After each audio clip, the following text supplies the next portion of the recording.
Allez, à suivre, 0826 300 300, vous nous avez laissé vos messages pendant toute la semaine sur le répondeur de Sud Radio. Eh bien, on vous répond dans quelques instants avec Bérénice de Villefloriot et son spécialiste. Sud Radio, parlons IMO. Sylvain Lévy-Valency. On parle de votre logement jusqu'à 10h au 0826 300 300 avec Sylvain Lévy-Valency et toute son équipe. Vous avez été nombreux à nous poser vos questions cette semaine sur le répondeur de Sud Radio. Eh bien, ça tombe bien parce que ça vous concerne. Absolument, ça vous concerne. C'est toutes les semaines. On répond à vos questions et en direct avec nos experts. Bérénice, cette semaine, nous avons eu un message sur le répondeur de Sud Radio. Que nous demande-t-on ? Eh bien, c'est un couple qui nous a écrit, Édouard et Sophie, qui ont 44 et 45 ans. Ils ont 3 enfants.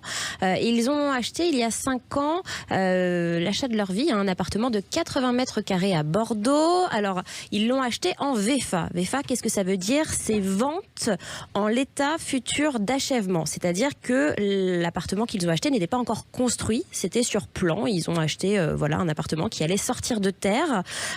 Donc, il devait il devait être livré, cet appartement, au premier trimestre 2022, sauf que vous êtes au courant, on en parle beaucoup dans l'émission, il y a eu des retards, et nous sommes donc en mi-mars 2024, et l'appartement n'est toujours pas livré, il y a encore du retard, ça fait plus de 2 ans maintenant qu'ils attendent, et ils ne savent plus comment faire, parce que ça devient compliqué financièrement, parce qu'ils sont toujours en location, ils n'avaient pas prévu ça, donc voilà, ils ne savent pas trop comment faire. Donc on accueille notre avocat national, maître Romain Rossi-Landy, avocat spécialisé en droit immobilier. Bonjour maître. Oui, bonjour. Bon, vous avez entendu le témoignage de Sophie et Édouard ? Oui, tout à fait. Alors c'est malheureusement un cas assez fréquent. Moi j'ai beaucoup de dossiers au cabinet qui concernent effectivement des acquéreurs en VFA. Qui sont victimes de retard de livraison, et effectivement là 24 mois c'est quand même beaucoup, mais c'est relativement fréquent. Fréquent en ce moment vu l'état du marché, c'est ça hein ?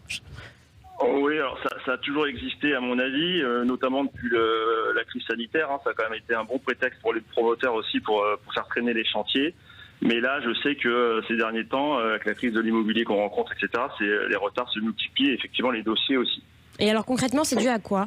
Parce que c'est vrai que les promoteurs nous disent que déjà il y en a de plus en plus qui mettent la clé sous la porte. Il y a de plus en plus d'entreprises du bâtiment qui mettent aussi la clé sous la porte.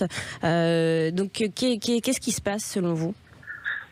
Oui, le problème, alors les promoteurs qui mettent la clé sous la porte, ça arrive, mais c'est plus souvent les entreprises qui sont directement sur le chantier aussi qui mettent la clé sous la porte. Et ça, effectivement, ça a des conséquences sur le chantier d'une manière générale. Donc la livraison va être retardée. Il faut comprendre que la plupart des contrats de VFA, donc la VFA, vous l'avez dit, c'est effectivement on achète sur plan, l'acquéreur paye le prix au fur et à mesure de l'avancement des travaux, et le vendeur s'oblige, c'est ça le problème, à construire l'immeuble dans un délai déterminé par le contrat. Et donc d'ailleurs la plupart des contrats vous donnent jamais une date précise de livraison. On ne dit pas que ça sera livré pour le 20 mai 2025. On vous donne un trimestre, en général une fin de trimestre, etc. Et tous les contrats que je vois prévoit un certain nombre de causes exonératoire, donc la force majeure, ça peut fonctionner, le cas du redressement judiciaire, de la liquidation judiciaire d'une entreprise qui interviendrait sur le chantier, le retard des concessionnaires EDF, etc., ça aussi ça fonctionne, le vol. Donc il y a plein d'exceptions en fait. Il y a énormément d'exceptions, donc c'est un peu du cas par cas. Ce qu'il faut aussi savoir, c'est que les exceptions ne fonctionnent pas toujours. Ça, c'est par exemple si on vous dit mais je peux pas avancer parce que l'entreprise a été à abandonner le chantier. Encore faut-il que le promoteur prouve qu'il ne pouvait pas travailler sur d'autres aspects du chantier. Vous voyez ce que je veux dire ? Il faudrait vraiment démontrer. Pareil, la grève, on vous sort tout le temps la grève, mais la grève, il faut que ce soit une grève dans le secteur du bâtiment.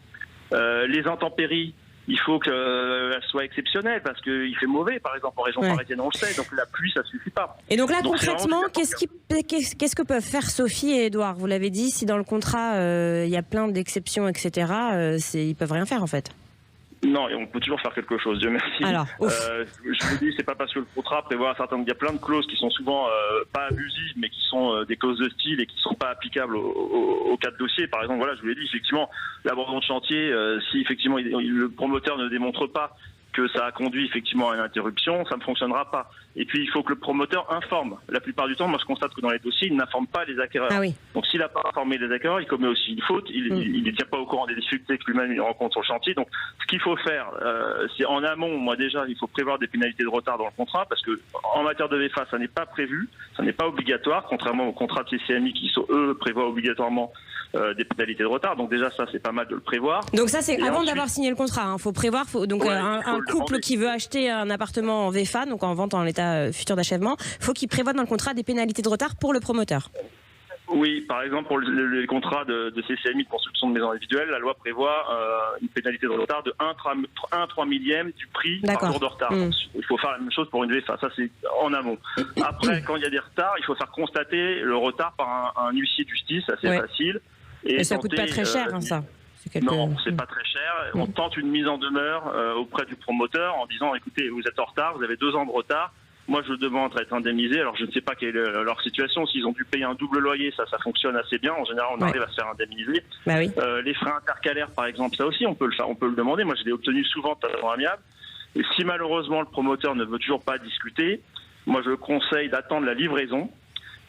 Et une fois que la livraison sera ordonnée, là, de saisir le tribunal et effectivement de demander l'indemnisation de tous vos préjudices qui seront définitivement fixés à la date de livraison. C'est pour ça que ça sert à rien de le faire avant. D'accord. Bon. Je conseille aussi de retenir les 5% de dépôt de retenue légale, de dépôt de garantie à la fin, si vous voulez, pour pas payer le solde total du prix.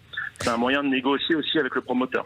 Eh bien, merci beaucoup, maître Romain Rossi-Landy. Je rappelle que vous êtes avocat spécialisé en droit immobilier. Vous pouvez toujours nous poser vos questions au 0800 300 300. Tout simplement. Avec mon micro ouvert, c'est mieux. 0800 300 300. 0800 300 300. C'est aussi le numéro 0800 300 300. C'est aussi le numéro auquel vous laissez vos messages toute la semaine pour qu'on vous rappelle et puis qu'on vous mette en contact avec nos spécialistes comme maître Rossi-Landy. Tout de suite, on fait le tour de France. Sud Radio, parlons IMO.